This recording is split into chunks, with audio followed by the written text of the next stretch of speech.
வணக்கம் நண்பர்களே, பொங்கல் வைக்க போலாமான்ற சீரிஸ்ல வீடியோ 2. என்னடா போன வீடியோல வண்டி எடுத்துட்டு எங்க சுத்திட்டு இருந்தேன், இப்ப எங்க காட்டுல இருக்கேன்னு பாத்தீங்கன்னா, இதான் எங்க ஊரு. என்ன வழக்கமா நீங்க கிரவுண்ட்ல தான் பாத்திருப்பீங்க. ஆனா நானும் ஒரு சின்ன கிராமத்துல இருக்கிற ஒரு சின்ன விவசாய குடும்பத்துல பிறந்தவன் தான். பொங்கல் வந்தாலே ஏதாச்சும் ஒரு பயிர் நடுறது வழக்கம். இந்த வருஷம் நாங்க வந்து ராகி நட போறோம். அந்த வேலை தான் மும்முரமா போயிட்டு இருக்கு. இருக்கிறதுலே கஷ்டமான வேலை என்னன்னா மம்முடி பிடிச்சி வேலை செய்யறது தான். எனக்கு வேற உடம்பு சரியில்லை. இருந்தாலும் வந்து என்ன பண்றது, சேத்துல கால் வச்சாதான் சோத்துல கை வைக்க முடியும். யாரெல்லாம் விவசாய குடும்பத்துல பிறந்து எல்லாத்தையும் விட்டுட்டு வெளியூருக்கு வேலைக்கு போயிருக்குன்னு சொல்லிட்டு மறக்காம கமெண்ட் பண்ணுங்க. நானே வேலை செஞ்சுட்டு டயர்டா உட்காந்துருக்கேன். இவன் என்ன வச்சு விளையாடிட்டு இருக்கான். ஏதோ என்னால முடிஞ்ச வரைக்கும் எங்க அப்பா ஹெல்ப் பண்ணிட்டு இருந்தேன். அவர் தான் எல்லாத்தையும் பார்த்துட்டு இருப்பாரு நாங்க இல்லாதப்போ. அப்புறம் எல்லாமே உட்காந்து சாப்பிட்டுட்டு கொஞ்ச நேரம் வேலை வாங்கிட்டு நம்மள கருணையின் அடிப்படையில் வீட்டுக்கு அனுப்பிச்சிட்டாங்க. கோல்டு இருக்கிறதால மூலிகை எல்லாம் பிச்சுட்டு வந்து காய வச்சு குளிக்கலாம்னு சொல்லிட்டு முடிவு எடுத்தேன். அப்புறம் அதுக்கு தேவையான செட்டப்லாம் பண்ணிட்டு உலக வரலாற்றுலயே நான் நீ தான் ஃபர்ஸ்ட் அட்டம்ப்ட்லயே அடுப்பு பத்த வச்சேன். சரி அப்புறம் அப்படியே நம்ம தோட்டம்லாம் எப்படின்னு சொல்லிட்டு சுத்தி பார்க்கலாம் சொல்லிட்டு கிளம்பிட்டேன். எங்களோட மேஜர் விவசாயமே மாம்பழம் தான். இப்போதான் எல்லாம் பூ வச்சிருக்கு. இன்னொரு 2 monthsல காய் வந்துரும். அப்புறம் மயில்லாம் வந்துச்சு எங்க தோட்டத்துல எல்லாம். அப்படியே பார்த்துட்டு சன்செட் பார்த்துட்டு வீட்டுக்கு கிளம்பிட்டேன். எங்க ஊர்ல எங்க பார்த்தாலும் மயில் இருக்கும். உங்க ஊர்ல அப்படி இருக்கான்னு சொல்லிட்டு மறக்காம கமெண்ட் பண்ணுங்க. சரி அப்புறம் வீட்டுக்கு போயிட்டு குளிச்சுட்டு பசிக்குதுன்னு சொன்னேன், அவ்வளவுதான்.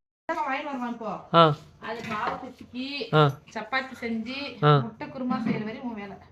இன்னைக்கும் நம்ம தான் சமைக்கணுமா? அப்புறம் சப்பாத்திக்கு தேவையான டோலாம் ரெடி பண்ணி வச்சுட்டு நானும் எங்க கலட்ராமா கிரேவிக்கான பொருள்லாம் ரெடி பண்ணிட்டு இருந்தோம். அப்புறம் அவங்களோட ரெசிபி என்னோட ரெசிபிலாம் சேர்த்து புதுசா ஒரு ரெசிபில கிரேவி செஞ்சோம். அப்புறம் தங்கத்தோட விலை கம்மியா இருக்காமா, சீக்கிரமா வாங்கி லோட் பண்ணி வச்சுக்கோங்க. அப்புறம் நாங்க சமைச்ச சாப்பாடை நாங்களே ரசிச்சு சாப்பிட்டுட்டு இந்த நாளை வந்து ஒரு நல்ல மெமரபிள் நாளா முடிச்சுட்டேன். உடம்பு பார்த்துக்கோங்க மக்களே. அடுத்த ஒரு வீடியோல பார்க்கலாம். பாய்.